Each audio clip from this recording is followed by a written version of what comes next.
And I hope you don't think I'm wrong. You've never opened up Architectural Digest and seen a $5 million house with palm olive out on the counter and a scrunchie pad with bacon grease from the last 5 years. So you do whatever you want to do. I'll give you another example. This might explain it. Like rich people, I always have a perception like they jiggle their nuts. Anybody? I don't care if there's one person if there's one person in the crowd tonight that goes, I think I know what he means. Like rich people, maybe they have some cashews. Rich people jiggle their nuts. Can we at least agree that it's a sign of leisure? You don't see poor people jiggling their nuts. You don't see a poor guy. Poor people kick a stone. Let's not fuck around here.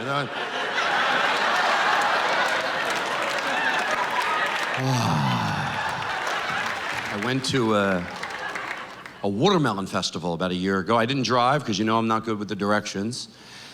So I let a friend drive, and we're halfway there and we get really lost, and she pulls into a 7-Eleven to get directions to a watermelon festival. And this is a true story. It's basically a carnival, but there's watermelon seed spitting, the largest watermelon. We get lost, she pulls into 7-Eleven and starts pulling up to black people to get directions to a watermelon festival.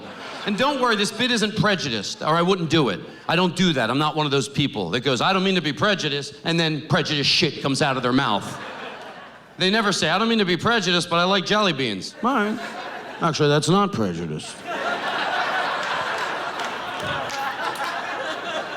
She's asking black people directions to a watermelon festival? How about having a heart?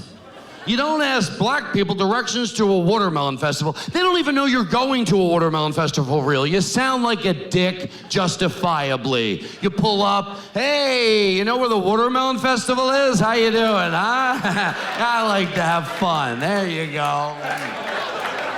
I wouldn't ask black people directions to a watermelon festival if they had a watermelon festival t-shirt from last year that said, ask me how to get to the watermelon festival. I'm going inside.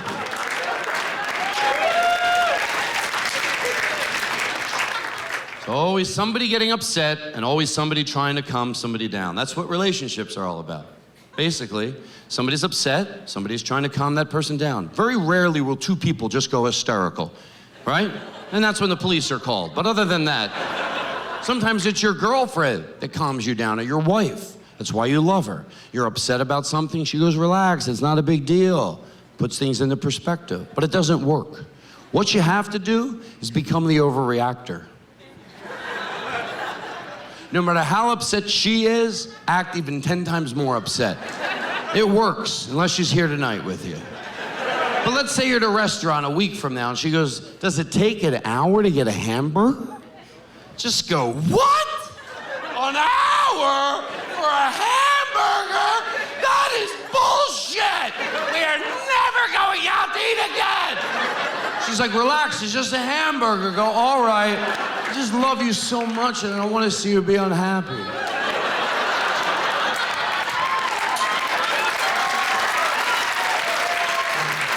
Let's say you're at home.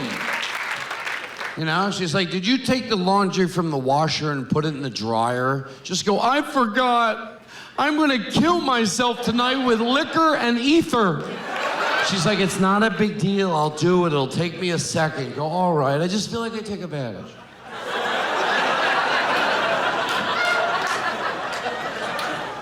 Let me tell you something about dogs and puppies. When you're around a little puppy, 6 weeks old, that's who you are when nobody else is around. There's truth to this. Not when other people are around. Yeah, you might be nice to a puppy when other people are around. You see a 6-week-old golden retriever puppy. Yeah, if other people are around, you might go, oh, look how cute you are. But who you are and the affection you have in you, it's when no one else is around and you're holding a 6-week-old puppy. Because you're like, you're so cute. You want to bite it and mush it and love it and squeeze it and, so you ever see it want to bite it and suck on its face? Yes. Because it's so cute. Dogs are good people. That's who you are, you ever see, if I go into the living room in the middle of the night, my dog's sleeping, first I look at the dining room table set nicely that I set the night before. And then if I see my dog laying on the sofa with its head on the pillow, oh, you're getting bit. I just suck on his face. I suck on his face. And when I say suck on his face, I know people get confused. What do you mean? Yes, suck on his face. Because the dog is good and the dog is pure and it's not judgmental, and I want to suck some of that goodness out into me.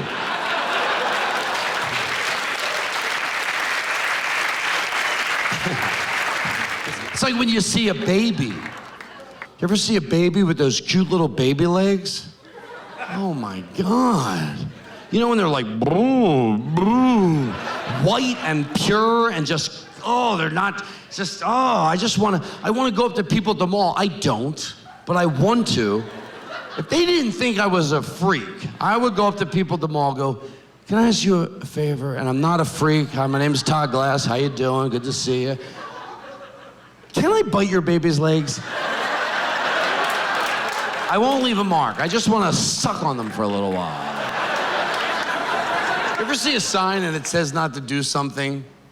I used to think, well, who would do that? But I have a theory. Seriously, if a sign says not to do something, somebody did it. Right? That makes sense. The reason I want you to believe this is because then you'll enjoy signs when you see them. Like, by the time you see a sign that says no diving in the jacuzzi, yes. There's a sign at the gas station that says, must put nozzle back on pump when through. That's what somebody did. I want to take all the sarcasm out of my voice, because there's no way they went, that never happened. And they went, hey, what's some shit? It's never happened yet, but it might happen. We'll get some signs posted up around here. Every time there's a sign, it happens. So if you see a sign that says no diving in the jacuzzi or must put nozzle back on the pump, that means it happened. Somebody went, all right, 30, 40, 50 bucks.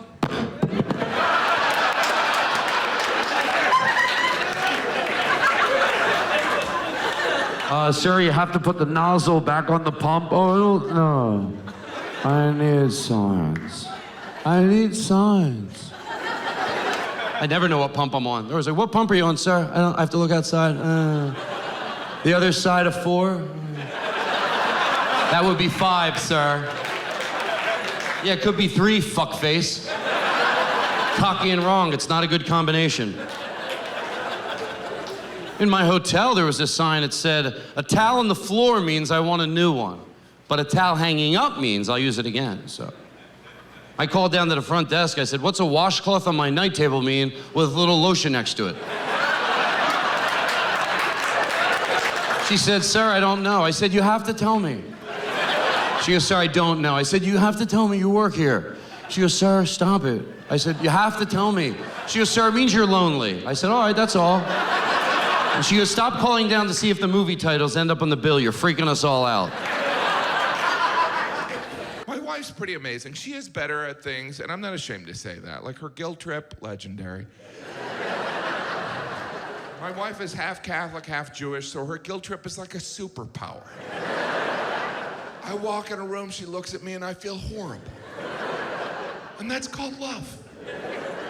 We've been together so long, I will get angry about a guilt trip she hasn't even given me yet. I'll be like, I'm gonna watch the football game. She's like, okay, and I'm like, 'cause I want to.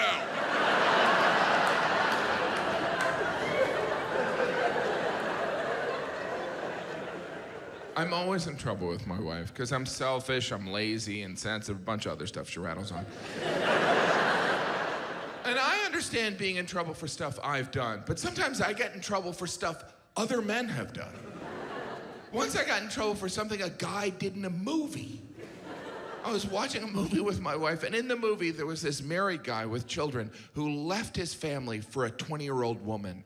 And I knew in that moment I should sleep on the couch.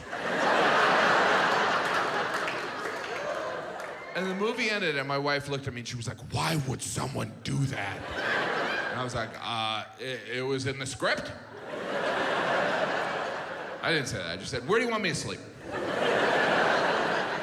I hope it doesn't doesn't sound like I'm picking on her, because I'm grateful to have her in my life. It's nice to have a partner, someone looking out for you, you look out for them. Like I did 2 weeks of shows out of town in December, and when I came home, my wife informed me that she made me an appointment for the gastroenterologist. If you're unfamiliar, that's the doctor that sticks the camera up your butt. I mean, they do other things, but that's what they're famous for. That's probably how they attract people to the field. You like photography? And I got a job you're gonna love. I didn't ask my wife to set up this appointment. I wasn't sick, I didn't have any symptoms. She just did it because she was looking out for me. So she casually brought it up. She goes, just so you know, I made you an appointment for the gastroenterologist. And I said, just so you know, I won't be going. She was like, why wouldn't you go? It's just a consultation. I said, well, it's the principle. I'm an adult. I make my own decisions. Thank you. Anyway, so I'm at the gastroenterologist. The doctor starts to describe the procedure, and I said, look, I should probably let you know I don't really enjoy getting my picture taken. I would be open to an ultrasound. I think a lot of men are curious what the jelly on the belly feels like. Anyway, the doctor, he didn't think it was funny. And I knew it was precautionary, so I agreed. So he went over to his computer and he goes, all right, my next available appointment is in 3 months. And I was like, 3 months? This was in December. I didn't know if I wanted this procedure hanging over my head during the holidays. Jim, you want another piece of pie? No, I'm getting a camera up my butt. I don't want some team of doctors to be like, wow, this guy loves pie. Mary, get out here. He's got a half a pie up there. I didn't know what could delay this important procedure. But part of me didn't want to find out. I didn't want the doctor to be like, well, the real delay is finding someone to clean the camera. Turnover in that position's insane. You know, people do it once and they're like, you know what, I'm going back on food stamps. Then I was thinking, maybe it's the doctor. Maybe he's like, dude, I can only do this procedure once a month. Then I gotta take a week off, sit on the beach, and ask myself why I keep sticking cameras up people's butts. I could have been a dentist. Guy can go to a bar. Single guy goes to a bar trying to pick up chicks. He can go out there and mumble around. I want to put my body in your body. That's all he's saying. Baseline level. I want to put my body in your body. Can we do that? You sound debonair at the bar. You're like, oh, well, I work for an investment firm downtown. But what you're really saying is like, I'm gonna put my body in your body. I'd like to put my body inside of your body. That's all it is. You're not that cool. You're just trying to put some of your body in someone's body. You got a gap. I got a wedge. Can we do the thing with the thing and the thing? That's it. Think about that. That's a hard thing to do, to go out to a bar and convince a girl, I'm the guy that you want to do things with.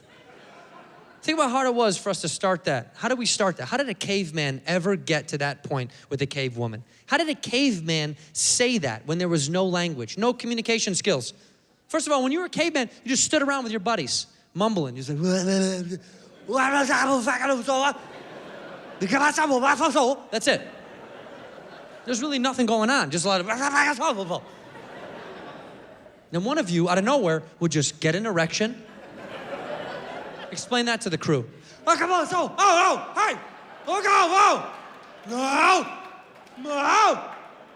All your buddies are mad. Hey, no. They don't like it, pointing at them. You gotta be a non-verbal dick salesman going up to women like, hey, come on, say Hey, what are you selling? She doesn't know. You can't say it. Who said yes? The slowest girl in the pack. Had a bad leg. She was lugging around. Okay.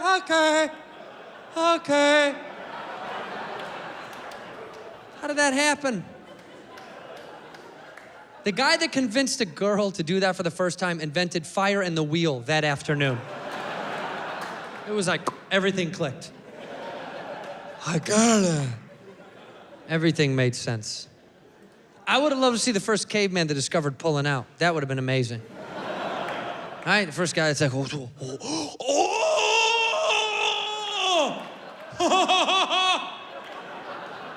That's where all that shit on the wall got started. They were like, oh, blah, blah, blah. What do you think, that had ink? There was no ink. It's jizz symbols.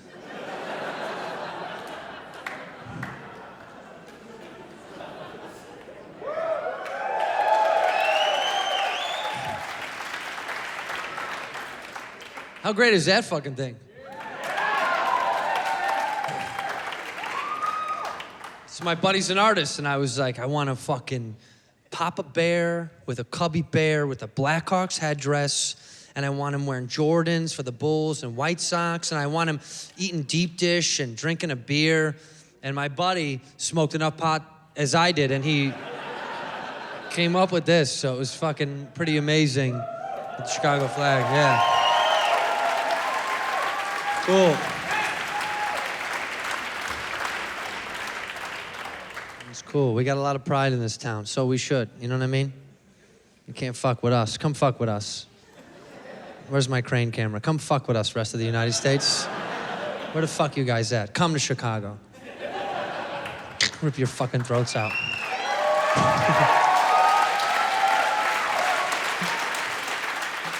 I'm gonna get murdered on the road in Cincinnati in like 3 months. Shit. I got a lady. I got a lady this year. I got locked up. I got married this year, which is great. It was a great thing. Don't clap for that. Please don't clap for that shit, because it eggs her on, and I don't need that. No, I got married, and it was great. It was very fun. We had a good time, man. Yeah, it was fun. Thank you. Yeah. It was cool. It was cool. She came up to me at the jump, and she was like, she's like, what do you think about doing like bachelorette parties, like all that stuff? We didn't talk about like really any of that stuff. We really kind of didn't really get into the nitty gritty. And I was like, well, whatever you want to do. She's like, do you want to have a bachelor party? And I was like, I don't know. Like, I do stand up for a living, so like, it's just always kind of a fucking bachelor party, you know? So, just my life is gonna be. I was like, nah, I'm good. You know what I mean? Like, I just took my best friend for his bachelor party, and I was like, that's good enough for me. I was like, you can do a bachelorette party. Don't feel like you can't. She was like, are you cool with it? I was like, I promise, I'm totally cool with it. Whatever you want to do, you're good. Do it. She was like, okay, trust me, it'll be classy. That's some dumb shit. Girls are like, it's gonna be classy. The bachelorette party is gonna be class. I promise. We won't be as crazy as you think we're gonna be. She's like, we're going to Northern California to a vineyard. We're gonna do wine tasting. So in girls' brains, they think that we think that that's nice and sweet. But I know the truth. I know they're not wine tasting. I know they're blacking out on wine. I know they're getting purple toothed out. Charlie Chaplining around town like, I know what you're doing. Looking like Grimace. I know. Lie to me? You drunks? Trying to pretend like wine is so sophisticated. It's still booze. Stinky foot grapes, that's all it is. Go on a vineyard tour with her girlfriends. See, because here's the thing about bachelorette parties. I'm sure every girl in this room is a wonderful human being. I'm sure you're all stand-up citizens until you get in a bachelorette party. And then you're a piece of shit. Then you're a piece of shit. Then you storm around town like, look at us, penises everywhere. Penises on our body. Woo! Penis necklace, these are dicklesses. These are dick necklaces. This is a dick hat. These are dick glasses. These are dick shoes. Look at it, comes. This one comes. It comes out of that shoe. When I go like that, it comes. What's wrong with you? Who are your parents?